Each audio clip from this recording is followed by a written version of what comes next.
Hey guys, thanks for joining me. It's much appreciated. I'm Glenn, Appalachian Timber Ghost Outdoor Adventures.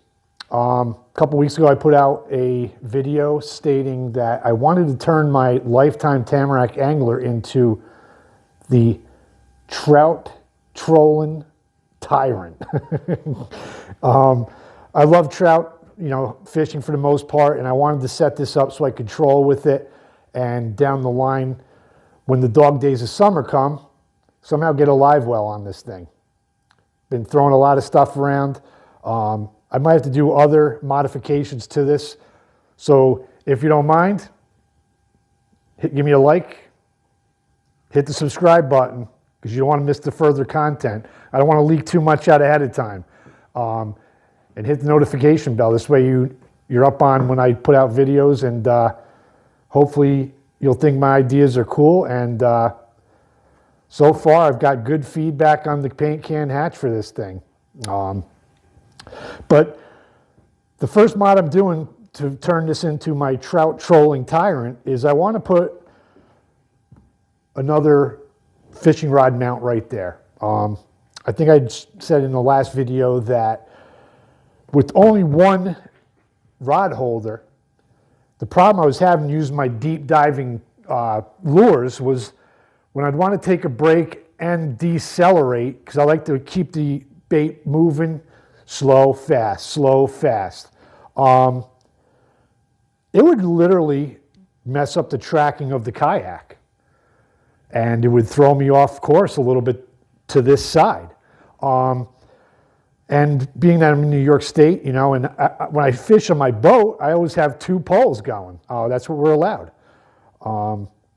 So I wanted to take advantage of that and have two rod holders. So I'm going to mount a Scotty mount rod holder to it, and just going to give you guys a quick run through on how to install it, and the first modification towards the trout trolling tyrant.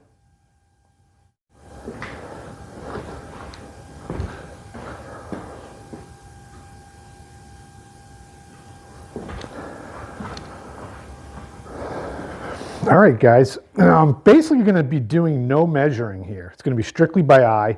It should only take a couple minutes. This is real time, so, but as they always say, what should be easy usually isn't. But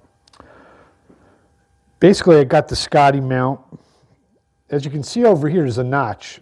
That's where you would actually lock in. That's the notch on the actual rod holder. This is the Scotty, so it's a different match for this, but I just wanted to show you that's how that would go in. It would have been nice because, as you can tell right here, the Scotty's to the back of the kayak. This notch is with this first foothold. What I'm going to do is the same right here. I'm going to get it about where I want to. And like I said, it's right on the crease here. So as long as I'm fairly close there, I'm good to go. So I'm just going to go like that. And even with your eye, you can see the middle of the circle. It's right there. So now it's just a matter of centering it on the side of the kayak. And it looks pretty good there for my house. And then I'm going to mark the holes.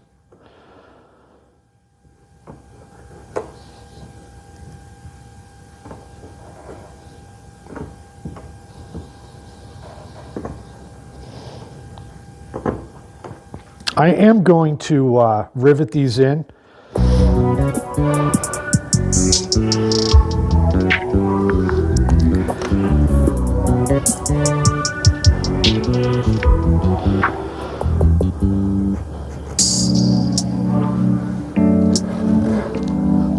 All right.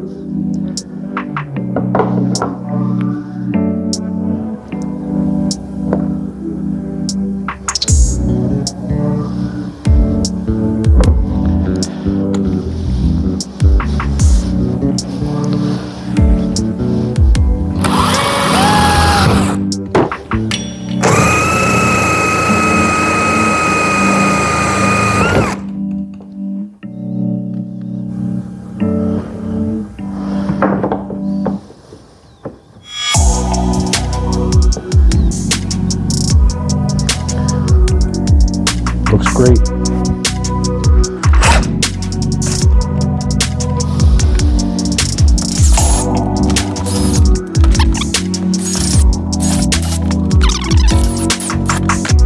This is going to be the challenging part right here, though.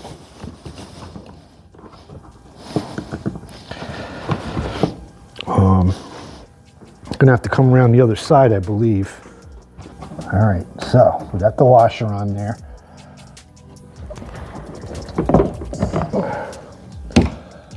Sorry about the camera movement right there.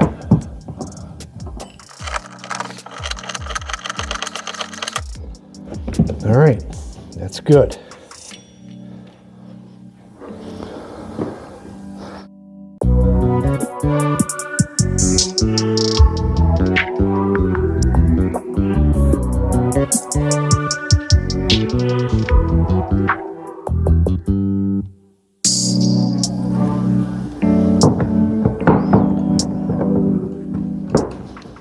There it is. I cannot wait. The one thing I did find out with kayaks is with the poles, and it's going to be pretty interesting. I'm probably going to have to get the extenders for these because it just seems like your pole ends are kind of in the way. Though what I was doing last year with the Lifetime one was bringing it up a little bit and kind of having the poles out forward. This way, you know, you can see out front, see the tips if we have a fish on, and it kind of keeps the pole, like I said, out of the way of your legs. That was the big problem I was having. But I see they sell extenders and stuff like that. All right, so there you have it. Scotty mount put in. It's funny, I just realized this. So I took out my Lifetime one, and it seems like it already has the extender on it. So I'm definitely going to be buying this Scotty extender just to get it up and out of the way a little bit more. Like I was saying, though, I try to keep them back, you know, at probably a 30-degree angle off the front of the bow. But can't wait to get out there. And like I said, you know, give me a like, hit the subscribe button, and definitely hit the notification bell because I've got some really cool mods lined up and you don't want to miss it. So, like I said, we're going to be putting lights on this thing for night fishing, possibly a live well. I'm still crunching what I want to do with it. But there might be other mods that come in ahead of that to actually do the live well. So we'll see what happens. A lot of measurements to do. I might even bite the bullet. And like I said, that gentleman who had the front hatch for the kayak might be looking into doing something like that also.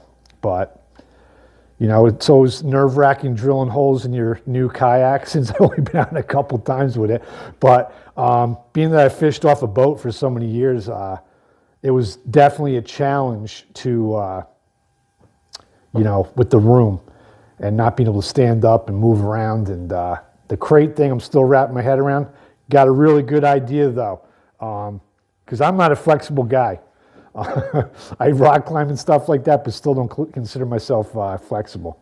So, guys, see you next time. All right, peace out.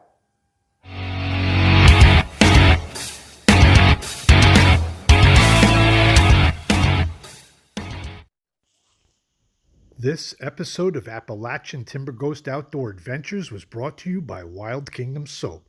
Check us out on Facebook and Instagram.